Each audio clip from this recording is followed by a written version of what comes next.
If you can choose between having $1 million or a healthy, fit body, which one would you choose? Give me your answer in 3, 2, 1. I'm glad if you're smart, you chose $1 million because with that, you can buy a better health. But if you don't have $1 million or that choice, how would you change your life? I'll be right back after a settled bench.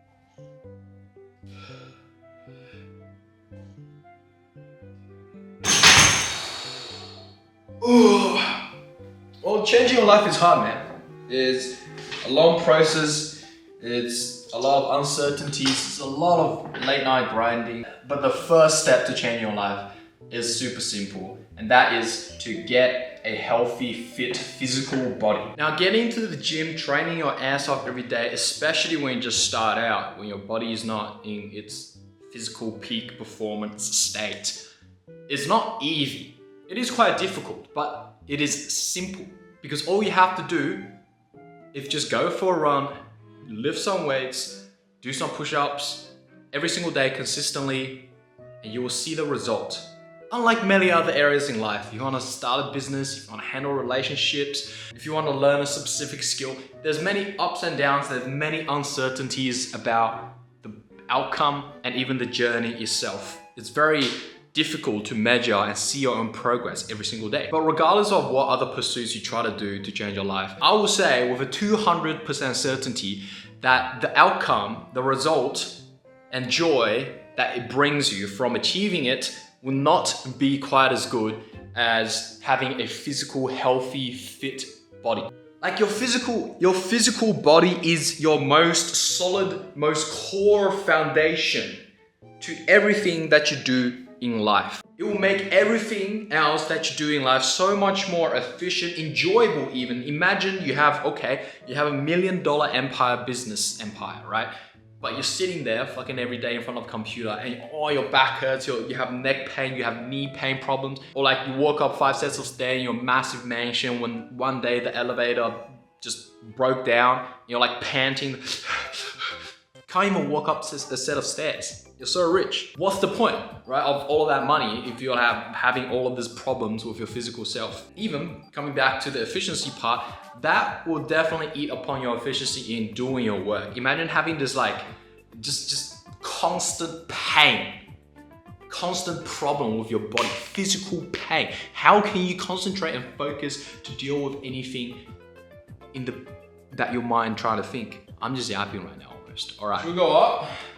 I mean, we did 100 for 6. I think we can go up.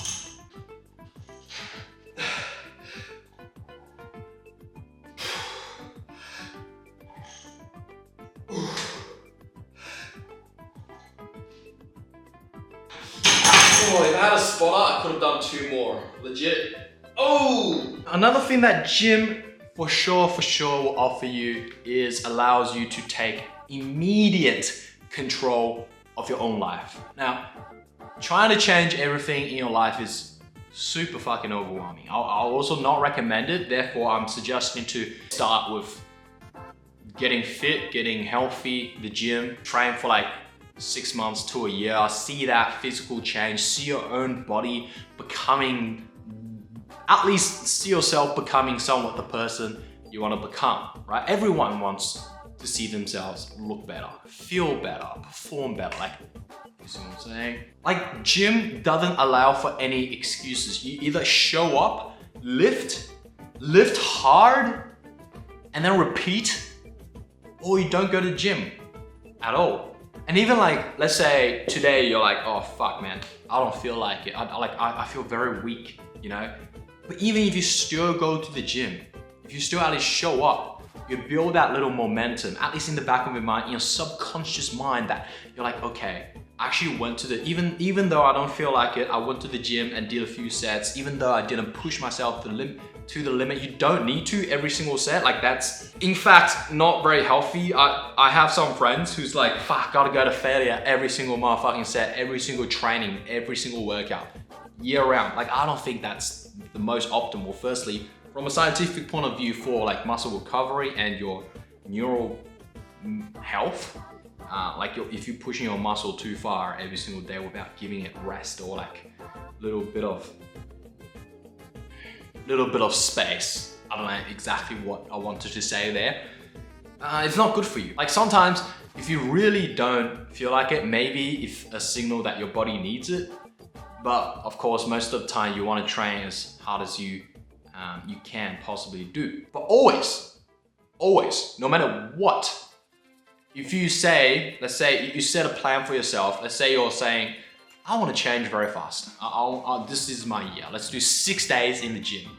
I will recommend doing 4 because when you just start out and you actually lift hard, you'll get a lot of delayed onset muscle soreness. If you have done any like lifting or exercise, you're like the second day or the third day, especially if you haven't done it for a long time, the worse it is, the later it comes. You feel like your muscles so sore, and you like when you stretch it, it like hurts.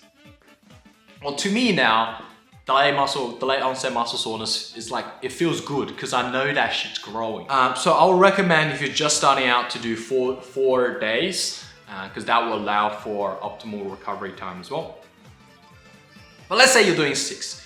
Okay, if I said this year I'm going to the gym, I'm training 6 days a week, then you just have to show up 6 days a week. You at least have to go into the gym, do something. Even if it is 2 sets of whatever.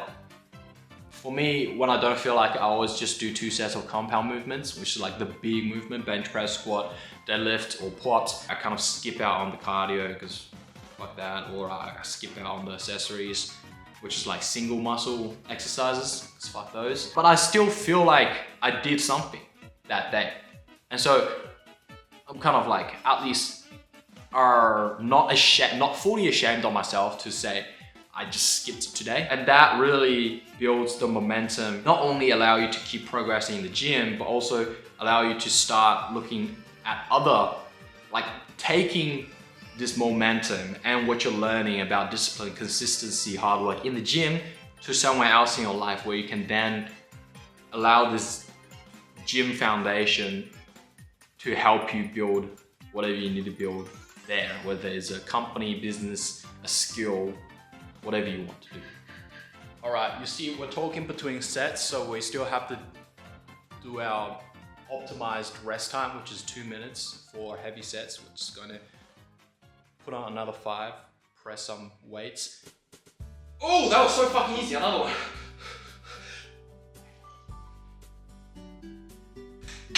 Oh! Dude, that's 120. This is one rep max. Holy shit, and like, we've only been coming back to the gym for 2 months. Before that, we had a 6 months nothingness because we were moving house and we didn't have a home gym, and I hate commercial gyms, so kind of did nothing really. That's pretty good.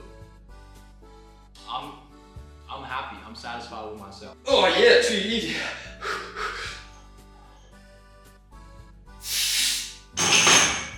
Okay, now the last thing I actually want to talk about is, I know, like, you want to go to the gym, let's kneel down a little bit, for yourself. You don't want to have this like body image thing where you're like training to like solely for your appearance and to impress other people. You never want to do anything to impress other people. However, people judge people based on the looks. It's innate within all of us. It's a survival, evolutionary instinct. So when you get fit, when you get healthy, people can see the discipline within you. And guess what? When they see you have discipline, what do they feel about you? They instantly respect you. And also, you look in the mirror and you will also respect yourself a lot more than before the gym. 100%, 200%. And so once you feel that respect, you feel much more confident. Again, the snowball effect, it just keeps rolling. You just become better and better. And with that confidence built, it influences other areas of your life. Bro, it's... Trust me when I say this, gym is the best thing you can do to change your life. And okay, that sounded like a conclusion. I just want to reiterate that idea right now. Let's turn the camera up from the upside down, from the up to down angle, because I'm talking at you now. I just want to touch on the idea that I mentioned before about training to impress other people. Like how you look in front of other people. I remember this one summer, I was already super fit. I had a six-pack. That's I don't know, that felt very weird to say, but I was in very good physical shape. I liked the way I look, I felt great. But when I took my shirt off on the beach in public, I still felt super self-conscious. I mean, in a way, it was like, oh, I could look better, or but also I know that I felt great because I know I looked good. But I still had that like self-consciousness. So you're always going to be self-conscious. You're always going to have, at least in the subconsciousness, in the back of your mind, that you're trying to impress other people. I think that's very natural. However, you shouldn't make that your sole goal of going to the body. You should know that you're working out, you're doing all of this hard work for yourself. And looking good is just icing on the cake that comes on top of that. But even if you're training to solely for the idea to impress other people, I think that's fine. Honestly, that is better. If that will get you in the gym, if that will get you training hard, that is better than you not being healthy. Wouldn't you say so, mate? Now, just one last point I want to touch on. I know we've talked a lot about how you physically want to look good, the appearance side of things. Well, first of all, you want to do it for your health. You want to do it to feel great. That's first. Of course, the physical attraction and how you look will always be the most obvious factor because you can see yourself in the mirror straight away. I used to personally like look online, look at those social media influencers. Now, the internet accentuates all of this fitness thing by 10-folds, 20, 30-folds, 100-folds. You see these people, they have good lighting, they have a good pump, they cut out the water, get dehydrated a little bit, so you see all these veins popping, you see the muscle coming out. And also, when they take these pictures, shootings, they pick the best looking one as well. So not only are they already in physical peak performance shape, but they also pick the best ones from the photo shoot. I used to look at them and I'm like, fuck, why am I seeing all these fit dudes on the internet? You know, that's all I see as well. If everyone just this fucking jacked. No, it's the internet, right? It's a pretty simple realization. But until I realized that, I have a home gym, so I don't really know what's the standard out there. But I guess if you go to a commercial gym, you will know that's, you know, the standard. Not everyone's what social media pushes to be. So once you understand that, try to take that as a form of motivation. So I look at these jacked guys, a lot of them's on roids, a lot of them's on the gear, man, and think maybe I should hop on the gear as well. No, joking, I will never hop on the gear, always natty. That motivates me to train harder. That motivates me to try it at least. Imagine myself beating those guys who's on roids and not even trying as hard because they're just taking drugs. It's very possible. That's one of my life goals, to be on a Greg Doucette video and someone questioning me whether I'm natty or not, and I'm just like, fucking take my blood, do whatever you want with it. I will piss in the can if you want me to. I'm not scared. I will spit in the jar if you want me to. You can take whatever you want from me. To test, to experiment, to see if there's any little aspects of whatever chemical you suspect I am taking into my physical body. Purely natty. That's that, and yeah, that's quite everything I really want to talk about why going to the gym is the first step and the simplest step to changing your life if you want to change your life. And as always, Nike it.